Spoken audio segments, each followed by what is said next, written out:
Loops, we already know how to judge the radiuses. Flat spots, radius changes. Yaws in and outs, no big deal there. Okay, but we're going to start adding elements to these loops. So there's some criteria for judging the elements on the loops. Probably the one most shocking is elements coming in, elements coming out of those looping have that minimum 2-point deduction if they draw a line. So the expectation is, we're talking about that element, they come around, once they've established that horizontal, the CG has established horizontal, we want to see that momentary pause so that I can judge where that radius stopped. Not talking about the attitude of the plane, where did the radius of the CG stop? I want to be able to judge that before they start doing their elements. So I give them that momentary pause, and even unlimited pilots will start flying away for a while and then do their whatever. Okay, so you as a judge, you get paid a lot of money to judge. You get to judge whether or not that's worthy of that 2-point minimum deduction. Okay. Benefit of that to the pilot, but give them that momentary pause so that you can judge that, and then they should be able to go into it. And then it's minimum 2 points. So if it's like, they're still going, they're still going, they're still going. Okay, at some point, I've got to give up on them and just zero the maneuver because they didn't do the exit element. Okay, they've now zeroed that maneuver, and let's just say it's a half roll or whatever. They do the half roll to get back in the right orientation. I'm actually going to make that a brake penalty because they did that corrective action to get back to the right orientation. Okay. So if I transgress those 2 plane lengths, Where did you come up with 2 plane lengths? Is that your criteria? I'm coming up with the element. Yep. I go past 2 plane lengths, and I stretch. Well, you really didn't do it. It's 2 points. Minimum 2 points, and you as a judge, okay, I want to see the momentary pause because I want to judge where you think the radius should stop. Okay, so you definitely want to have a positive stop. It's not like your radius is going and then you start rolling. Okay, so we want to see a momentary pause so that the judge can tell where do you think the radius was, the CG stopped at level. We want to judge that. And then after that momentary pause, then you initiate your rolling elements. So we stressed that. I deducted 2 points because the element wasn't done. So now I know the proper orientation. So I get a 90-degree roll and position myself in the next 2 points. You just did a 180.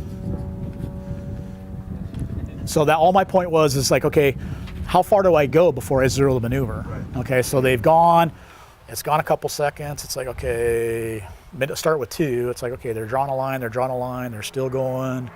Geez, they're still going. At some point I got to give up and just say they didn't fly what was on the arrestee. And you can hear their caller, oh, roll, come on, you got to be upright. Oh, geez, okay. So I'm allowed then a 90-degree roll or a 180 turn to reorient myself before I enter the next maneuver without a deduction on the next 180 degrees. 180 degrees? So we're talking about corrective actions now. So I've zeroed a maneuver because I didn't do it correctly.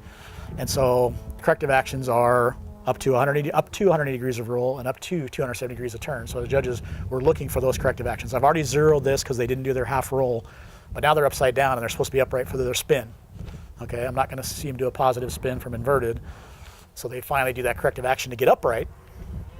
Okay, so I've zeroed this maneuver and then I put brake on the score pad. So then I'm starting to judge the next. I'm still judging the spin or whatever's next. So if I come out on a stall turn, let's say a vertical line, and I'm supposed to exit upright and exit inverted. Right.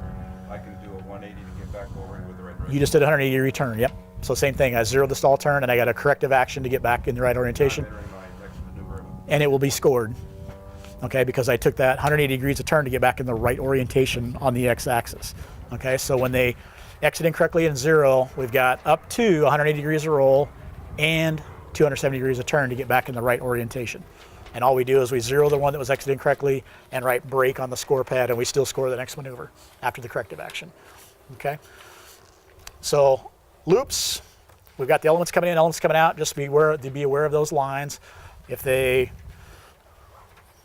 are doing the rolling maneuver and they're doing the rolling maneuver on the radius, okay, we're going to take deductions for the radius, the roll getting onto that radius. If they start rolling before the end of the radius, that's when they start rolling, that's where I'm going to stop judging the radius. Okay, so there's some deductions there if they don't get back to level. Okay. Before you go to the next one, anybody not want cheese? Got one, no cheese. No cheese, no cheese, 2 no cheeses. Limit 20. I have 2 kinds of cheese, American cheese and pepper jack cheese. Anybody want pepper jack? 1, 2, 3, 4, 5. 5 pepper jacks and 2 more cheese. I want you to tear them one in half and lay them on half. I would like half and half, so I can please. have both. Wow, they put Since wire I in call half for you pepper for jack, the half unknown, it better be that way. Keep it or I'll double. Get you. Consider it done. Thank you. 2 points. All right. So in loops, we know about judging the flat spots and the radiuses, but now we can put elements on these loops. They can be at the top, they can be at the bottom, depending on which class you're in. Go ahead, Jim. Under sportsman, you've got a loop, you got a half roll at the top, and you got those 2 lines. Some of the judges say, well, you have to start here and you have to stop there. Okay. Like at 11 o'clock and 1 o'clock? Yeah, something like yeah, that? yeah. It's 10:30 and 1:30. Two. Right. Yeah, 10:30 and 10 and 1:30. 2? It doesn't matter, does it's it? 10 and 2. They want it centered. Okay. If it's They integrated. want it integrated into the loop. It So we doesn't got matter where. 4 different answers. That's an Aresti notation. That's how Aresti is notated. And Bill's absolutely right. It's a notation to indicate that this needs to be centered in the apex. Now, with that said, if you want to start here and do that half roll all the way over to there, we would love to watch that. That would be so entertaining. Show us. Knock yourself out, man. Knock yourself out. I'm into it. Let's watch it. Let's go. And if you want to do it in a millisecond at the top, I don't care as long as it's centered. And the roll rate, and we're judging the rolling maneuvers. The roll rate's the same. Whatever the criteria is for that rolling element. To follow the radius of the Okay, has to be, all the stuff on a loop has. It's the expectation is that the radius is unchanged even with the elements added on it. Okay. All right. Now,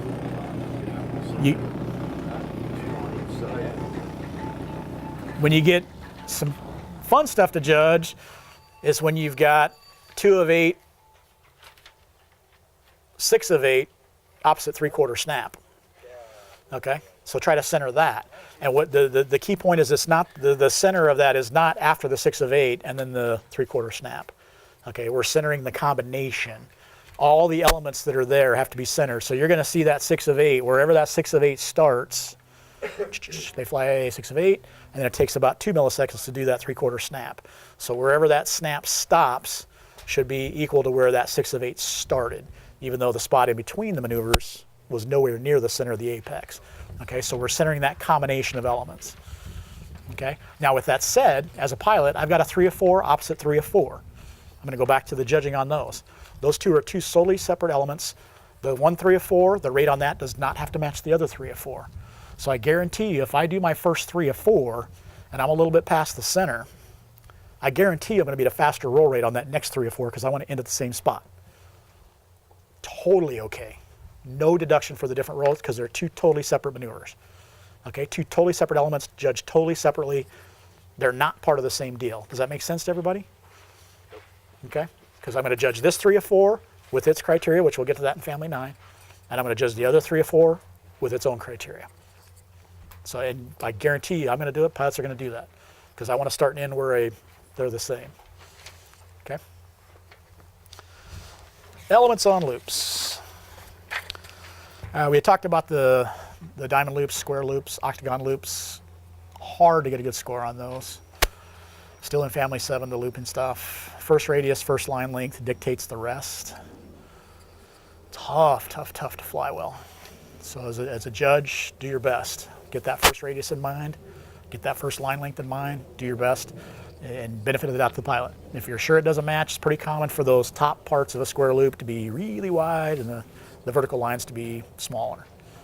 Okay, so it's going to be a point for the top one being different than the odd thing about judging the square loop, so we just want to throw that one out real quick, is it's not complete.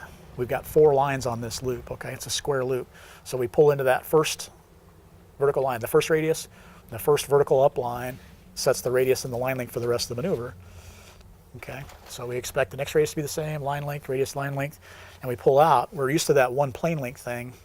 When we get back to level, on the square loop, this is totally different. We're not done with this maneuver yet because we still have a 4th leg that match that first vertical leg. So the judging on the square loop continues until you've drawn the same length as that first line length. So I guarantee you there is no way to get a line length deduction for it being too long on the bottom of a square loop Because as soon as I've got the same line length as that first one, then I'm done judging that maneuver, and I'm on to judging the next maneuver. Okay, now it can't be too short. If I don't draw it far enough and then I do some other maneuver, okay, I start initiating the next maneuver before I've equaled the line length. Now I'm going to have a line length deduction on the square loop for the fourth leg. Does that make sense? That's pretty deep stuff right there. All right, so there's those maneuvers that even though they're drawn as hard angles, we need those to match. Okay, we've got probably some things unique about in the rolling family with the elements is that the snowmen with the rolls in the middle. So when we've got the snowmen, we've got those half rolls that are in the middle. Back to the little marks, you won't see the marks because they're flown on they're flown on the flat line. Okay, and I'm going to go back to somebody sticking their finger up on a snowman. If they've got the half rolls, they'll never end up the same spot because we've got those half rolls being flown on that flat line. Could be one, could be two. So they're going to fly inside or outside. They're going to do we only put half rolls in there. Half roll on a flat line, then loop, maybe another half roll, maybe not. And so they're going to end up in a totally different spot because you've got those half rolls displacing things for us. So just know that those half rolls in the middle of those snowmen are on the flat lines. That's probably the unique piece of that. Humpty bumps, I don't know if there's really anything because those are nothing but lines and radiuses and maneuvers being centered. I can't imagine there's any questions on those. Nothing we haven't talked about. I got the plain burgers ready, and I got the pepper jack burgers ready. So, Humpty Bump, entry and exit, doesn't have to be the same. Altitude makes no difference, yep. Radiuses can be different. Radiuses can be different. Each radius is judged for continuous radius, no flat spots, no radius changes. Radius over the But top. they're all judged independently. Okay. Yep. You just judge them as any other radius, but none of them have to match. All right. Reversing whole loops. Does everybody know what those look like? Reversing whole loops. Just look at your radii quick reference because that'll show you that these are places where the round corners have to match.